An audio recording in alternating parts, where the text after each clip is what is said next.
이제 모든 선령신들이 발동하여 그 선자 손손을 척신의 손에서 건져내어 새 운수의 길로 인도하려고 분주히 서두르나니 너희는 선령신의 음덕을 중히 여기라 하신 상제님 말씀이 생각나는데요. 천상에 계신 조상님들은 자손들이 상제님 진리를 만나서 후천 가을 새 운수를 맞이하길 오매불망 기도하고 계신다는 걸 생각하면 가슴이 먹먹해집니다. 네, 오늘 뭐 삶과 죽음에 대해서 이야기를 쭉 했는데요. 참 우리가 이제 죽음에 대해서 정말 제대로 알고 제대로 깨우치고 제대로 체험을 해야 되겠다는 생각을 많이 하게 됩니다. 인간은 우리가 보통 삼재라 그러면 하늘과 땅과 인간을 삼재라 그러잖아요.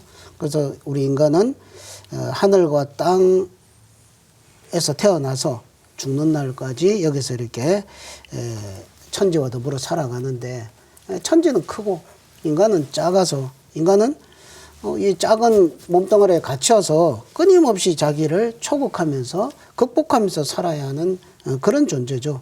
그러니까 육신의 옷을 입고 태어나기 때문에 이런 어떻게 죽음이냐, 영원한 삶이냐 이런 것을 늘 고민하게 되었다 이거죠. 그래서 인간은 근원적으로 도를 닦을 수밖에 없는 그런 존재로 생겨나 있다는 거죠. 그런데 일반적으로 우리가 죽음이라고 하면 육신의 죽음만을 생각을 합니다. 뭐 그것조차 뭐 인정하지 않는 분들도 있고 그렇죠. 그런데 사실은 인간의 영혼도 사실 소멸할 수 있다는 거죠.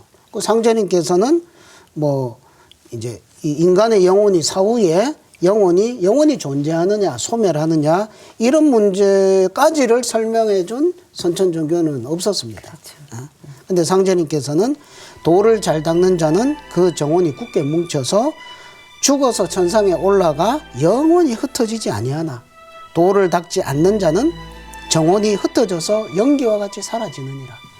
그러니까 죽음 이후에 또 진정한 죽음이 있다는 거, 이것까지도 밝혀 주신 거죠. 우리가 어떤 종교를 믿어서 구원을 받는다고 해서 과연 영생이 되는가, 이 문제를 다시금 되돌아봐야 된다고 생각을 합니다.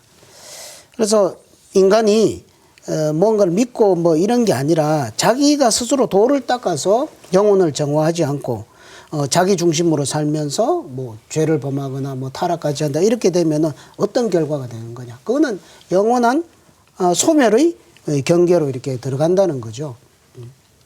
그래서 인간이 인간 생명의 궁극의 자리까지 어떤 신의 그 경계까지 올라서는 그런 단계로 자신을 성숙시키지 않으면 죽어서 신명이 돼가지고 조금 살다가 그냥 먼지와 같이 사라지는 그런 인간의 진정한 죽음의 질서를 제대로 깨우쳐야만 된다는 말씀을 드리고 싶습니다.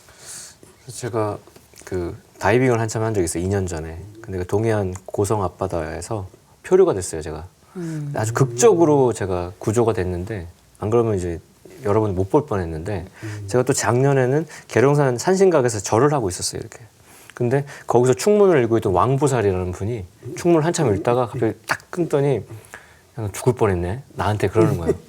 근데 그때 그 바다에서 상제님과 용왕님과 조상님이 마치 돗자리를 끌어올리듯이 물을 이렇게 탁 해가지고 너를 건졌다. 그분은 내 사연을 모르는 분인데 절하고 있는 나를 갑자기 자기 충문을 읽다가 얘기하는 걸 보고 그때 소름이 끼쳤거든요. 그러니까 죽고 사는 문제라는 것이 실제로 개벽도 개벽이지만 사건 사고가 일상에서 너무 많이 일어나는데, 그때 살고 잘 되는 그 관건에 상제님을 따르고 그 조상님을 어떻게 잘 받드냐가 있다는 거. 매 순간 지켜보면서 CCTV처럼 지켜보면서 지켜주신다는 거를 제가 아주 세포 차원에서 체득한 게 있는데, 상제님께서는 그래서 가을바람이 불면 낙엽이 지면서 열매를 맺는 법이니라. 이때는 생사 판단하는 시대다. 지금 뭐 코로나다 뭐다 모든 걸 떠나서 우리는 지금 죽느냐 사느냐 그것이 문제다. 그 판단하는 시대인데요. 이번 가을 대개벽기에 인간과 신명은 선천세상을 살면서 5만 년 살면서 행한 모든 선악에 대해서 진짜 심판을 받게 되고요. 그 영원한 생명이냐 진정한 죽음이냐를 판가름 짓는 것은 천지 부모와 하나 된 존재, 큰 하나, 태일이 되느냐 못 되느냐 거기에 달려있는 거예요.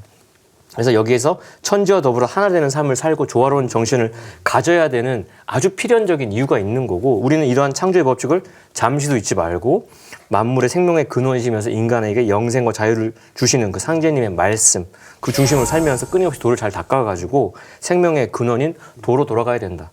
그래서 이 탐욕과 어떤 이기심으로 인생을 소진하는 어떤 자는 육체뿐이 아니라 이번에 영체까지 완전히 연기처럼 소멸되니까 그 말대의 진정한 죽음을 피해서 진짜로 완성되는 그런 삶으로 가는 길을 저희들이 지금 이야기하고 있습니다. 다시 한번 각성을 좀 하면 좋겠습니다. 지금은 천지가 모든 사람의 선악을 심판하여 열매를 추수하는 가을 개벽기입니다. 여러분 모두 조상님의 음덕으로 증산 상제님의 무국대도를 만나서 가을 천지에 알찬 열매가 되시길 바랍니다.